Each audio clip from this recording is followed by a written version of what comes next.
যেই ব্যক্তি যার কাছে তিনি এই দেনাটা দেবেন আগামীকাল তাকে দেয়া লাগবে, তিনি তার ওয়াইফের সাথে পরামর্শ করলেন। শোনো, কার সাথে পরামর্শ করলেন?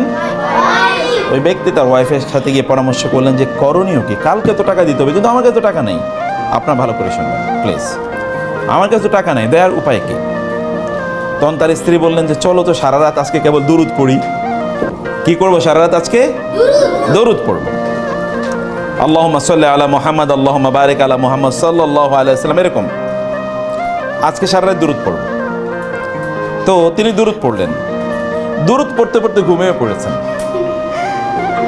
ক্লান্ত হয়ে কি ঘুমিয়ে পড়েছেন। ঘুমের মধ্যে তিনি স্বপ্নে দেখলেন যে কেউ একজন তাকে বলেছেন আগামীকাল সকালে তুমি নগর পিতা গভর্নরের কাছে যাবে, মেয়রের কাছে যাবে, গিয়ে মেয়রকে তুমি বলবে প্রতি রাতে সে আমার উপর 1000 বার দুরুদ পড়ে ঘুমানোর কথা, কিন্তু গত রাতে সে 1000 বার পড়ে নাই। মানে এই যে রাত যাচ্ছে, এই রাতে সে 1000 বার পড়ে নাই, সে একটু কম পড়েছে।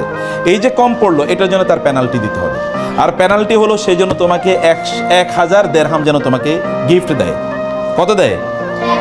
1000 দেরহাম গিফট দেয়। এটা স্বপ্নে তো তিনি স্বপ্ন দেখলেন, স্বপ্নে দেখে ঘুম থেকে জেগে উঠলেন, উঠে তার ওয়াইফকে বললেন যে এরকম স্বপ্নে দেখেছি, করণীয় কি? আমি গভর্নরের কাছে গিয়ে কথা বলবো? বললেন যাও, তুমি যেহেতু এরকম স্বপ্নে দেখেছো তুমি যাও। তিনি গভর্নরের দরজা তিনি গেলেন, ট্রু স্টোরি বলছি। এখন গভর্নরের দরজায় তিনি গেলেন, গিয়ে ওইখানে বললেন সিকিউরিটিকে যে আমি একটু গভর্নরের সাথে দেখা করবো। আপনি কে? বলে আমি তো পরিচয় দেওয়ার মতো কিছু নাই, কিন্তু আমি একটু ওনার সাথে দেখা করতে চাই। বলে আপনার নামটা বলেন, কি গভর্নরকে বলি? বলে নাম হলো এরকম। তো যাওয়ার পরে গভর্নরকে গিয়ে বললেন সিকিউরিটির লোকেরা যে স্যার এরকম একজন লোক, জনাব এরকম একজন লোক আপনার সাথে দেখা করতে এসছেন। বলে নাম কি? বলে নাম এরকম। বলে তাড়াতাড়ি নিয়ে আসো, তাড়াতাড়ি নিয়ে আসো তাকে। তাকে তাড়াতাড়ি নিয়ে গেলে, এখন গার্ড অফ অনার দিয়ে তাকে নিয়ে গেছে, কারণ গভর্নর বলছে তাকে নিয়ে যাওয়ার জন্য, খুব সম্মানের সাথে নিয়ে গেছে। গভর্নর তারা দেখে ভাই বসেন বসেন বসেন। বলে কি, এবার বলেন কি জন্য এসছেন? বলে আমি তো কেমনে বলি আপনারে, গত রাতে এরকম এরকম একটা স্বপ্নে দেখেছি, আমার এরকম একটা প্রবলেম আছে, এরকম একটা স্বপ্নে দেখেছি। এই স্বপ্ন দেখার পর আমি ভাবলাম আপনার সাথে এই স্বপ্ন এর কথা আপনার সাথে বলা দরকার। বলে আপনি ঠিকই দেখেছেন, আমাকেও গত রাতে রাসূল সাল্লাল্লাহু আলাইহি ওয়াসাল্লাম নির্দেশ দিয়েছেন আমি যেন আপনাকে 1000 সিলভার কয়েন, যেন 1000 রৌপ্য মুদ্রা যেন আপনাকে আমি দিয়ে দিই। এই আমি এটা রেডি করে রাখছি, আপনি নিয়ে যান এটা।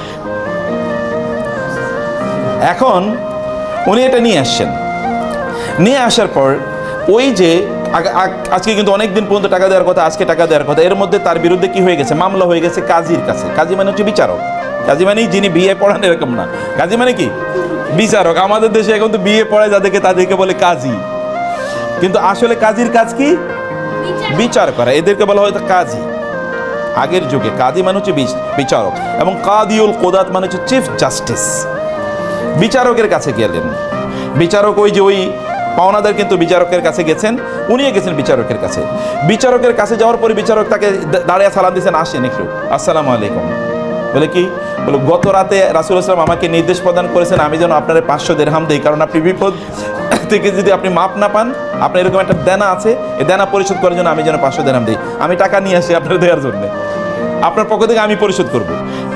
যে লোক পাও না কথা, সেগুলো ঘটনা কি, এগুলো কি হচ্ছে? বিচারক টাকা দিচ্ছেন। বলে ভাই এরকম এরকম ঘটনা, আমি এরকম নির্দেশ পেয়েছি। তিনি বলেন আমি আমার টাকা চাই না, আমার টাকাটাও আমি মাফ করে দিলাম। কারণ দেওয়ানা ছিল কত? 500 দিরহাম, কিন্তু 500 দিরহাম তো মাপ পাইছে, কিন্তু এক্সট্রা পাইছে কত? আরো 1500 দিরহাম। রাসূলুল্লাহ সাল্লাল্লাহু আলাইহি ওয়াসাল্লামের উপর